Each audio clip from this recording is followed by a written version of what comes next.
Sa loob ng 2 taon ng kanilang Sunday bonding, naging close na sa isa't isang hosts ng Sunday Pinasaya. Ang comedy queen na si Ai de las Alas may ibinuking pa tungkol sa happy at blooming daw ngayon na si Barbie Forteza. Panoorin natin to.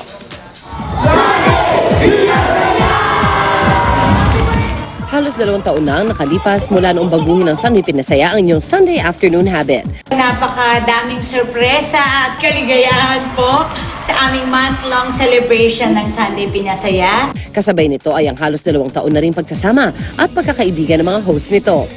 Kaya naman sina Philippine comedy queen Ai de las Alas at Barbie Forteza nireveal ang ilang mga trivia nila sa isa't isa.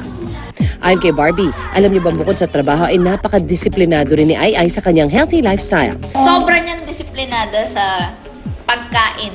Napakagrabe. Habang ito naman si Barbie ay napakasimple at walang arte ayon kay Ai. Sabi ko sa kanya, Barbie, grabe, dalagang-dalaga ka na. Ang ganda-ganda mo na. Mabangong bata kahit rehearsal, tsaka live.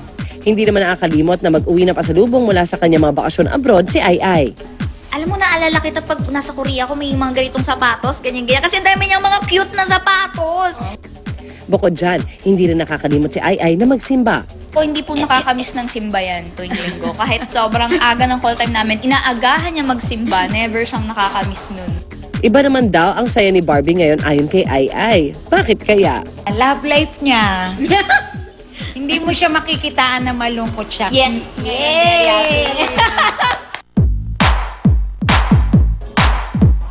Mga kapuso, manood po tayo ng Ng second year month-long celebration ng